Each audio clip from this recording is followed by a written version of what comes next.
What's going on? Jake here with Uncommon EDC. Today we're checking out the newest pouch from Gondek EDC, the MCP or Modular Clamshell Pouch. Really excited about this one because they've been prototyping it for a while, teasing it on their Instagram, and this is the first production run that's available. Now, the other reason I'm excited about it, I dig clamshell style pouches. This is the first time they're doing a clamshell style pouch. And probably most exciting though is the interior is fully modular, hence the name Modular Clamshell Pouch. And so at launch, there's 3 different inserts available, and it does ship with 2 inserts, and you get to choose which one. So you can do 2 of the same if that's what your loadout dictates, or mix and match any of the 3. And I'd imagine in the future we'll see different inserts coming out, and so you can really customize this exactly how you like it. Now, speaking of customization, this first run only available in the black canvas exterior. That may change in the future as well. But the interior inserts are customizable with any of the fabrics available on their Hamilton hank. So if it's in the store, that means that they have the fabric and you can customize it with that insert. You just put it in the notes. And so I went with the multicam black, as you'll see, obviously into multicam black. So when I saw they had that available, that was my first choice, but you can customize that to whatever you like. And so let's get into the pouch itself. This bundle is $65 and you get the pouch as well as 2 inserts. The inserts are sold separately for $18 each. So effectively you're getting 2 inserts at $36 and the pouch itself at $29. Now the dimensions on here are 5 inches by 3 inches, roughly 2 inches thick, although your mileage may vary depending on your loadout. You can see I don't have it fully loaded out, so we're probably a little bit slimmer than that 2-inch mark. But if you load it out, it does expand a little bit and you might end up a little bit thicker than the 2-inch mark. And so do keep in mind if you overload it, that does put undue stress on these zippers, but it will expand just a little bit. Now on the exterior, we have a 2-inch by 4-inch Velcro panel that you can customize with your Ranger eyes, which I did have 2 of my own, some Gondek EDC, Dirty Dino, Pete's Pirate Life, Maniac EDC on there. But if you're not into patches, you can leave that blank, and you can also probably put one of the inserts. So maybe I think an insert that would work well here is the wallet insert, and we'll talk about the other options in a moment here, but the wallet insert would be a really cool exterior insert to add additional capacity and organization to the outside of the pouch. And so that may be a good option here if you're not so into the patches. Now on the exterior, nothing on the back, so we have a completely blank back. We have a paracord loop here for keychains or lanyard attachments or just to hold on to. So if you're carrying this around by hand, you can put your finger through there, make sure that you don't drop it, and so that's a nice addition. We have YKK zippers, which are obviously the gold standard when it comes to zippers. YKK zipper with a paracord pull as well, and you can snip that off if you're not into the paracord pull, or even add your own with a bead or whatever the case may be. And so let's go ahead and get into this. And it is full clamshell opening, like I said, and so we're going to be able to see the interior contents very nicely here. Opens up just like a book, and you'll see I went with the 2-loop insert and the 4-loop insert. I always load these out with gear to just show the types of items that fit into each pocket or loop. I know that the dimensions are all listed on the site, but I find it helpful to be able to visualize if maybe one of these pieces of gear is something you have or something similar to what you have, you'll know whether it fits or not just visually. And so I'll go over that quickly, but the focus is more on the pouch, so I'm not going to spend a lot of time on it.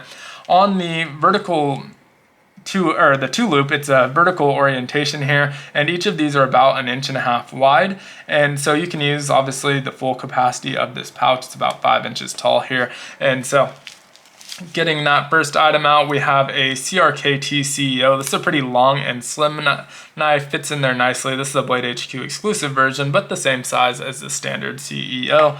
And I do try and link to as much of this stuff as possible that's available. That version's sold out, but there are other versions available. This is the CWF Micro Arcadian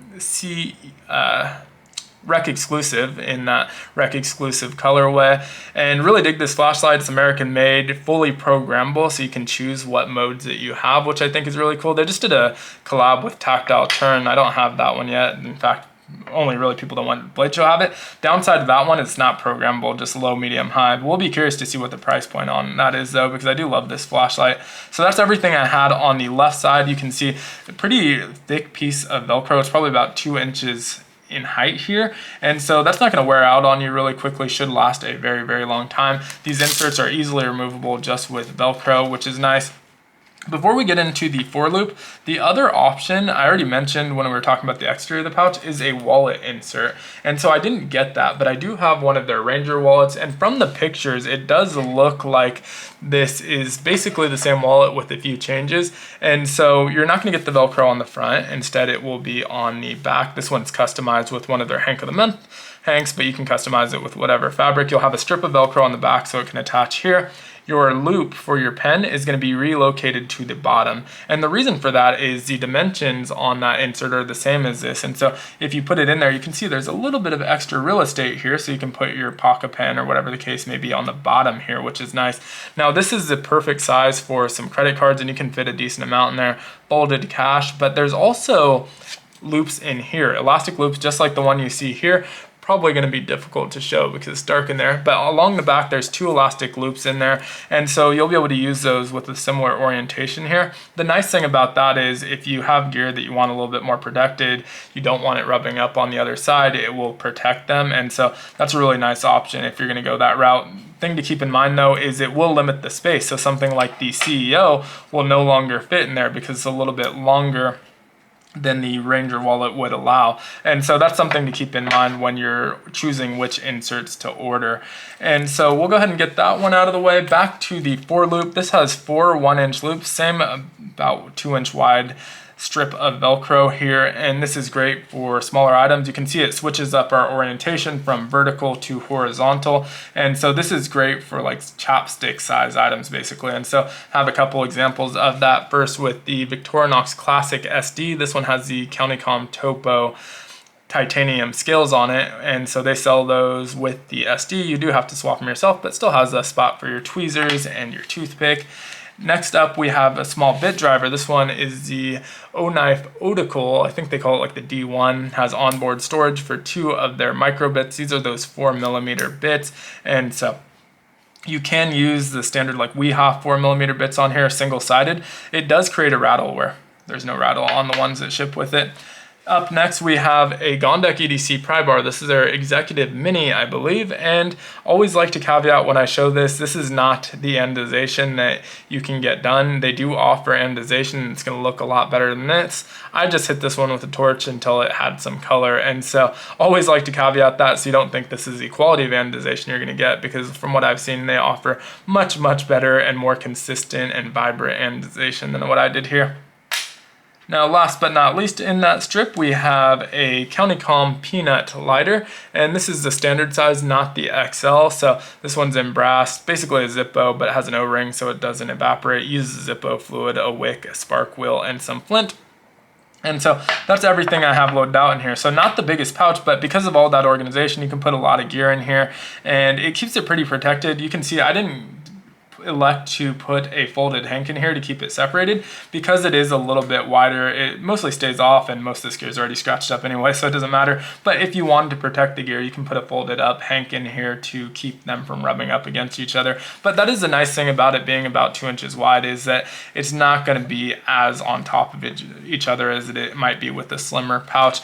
Now, as far as the pouch goes, I'm really happy with this. I think this is a really, really great product. I'm super excited about the modularity, but being a first production run, did want to offer my feedback for whatever it's worth. Obviously take it with a grain of salt.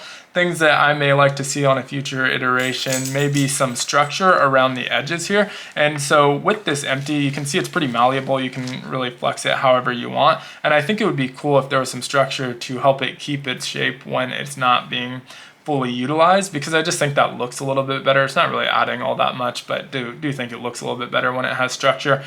And in terms of the Velcro, I like Ranger Eyes. I like decorating my pouches and customizing them, making them unique to me. But I know probably about half of my audience really isn't into patches at all. And so it would be cool to see a no Velcro option.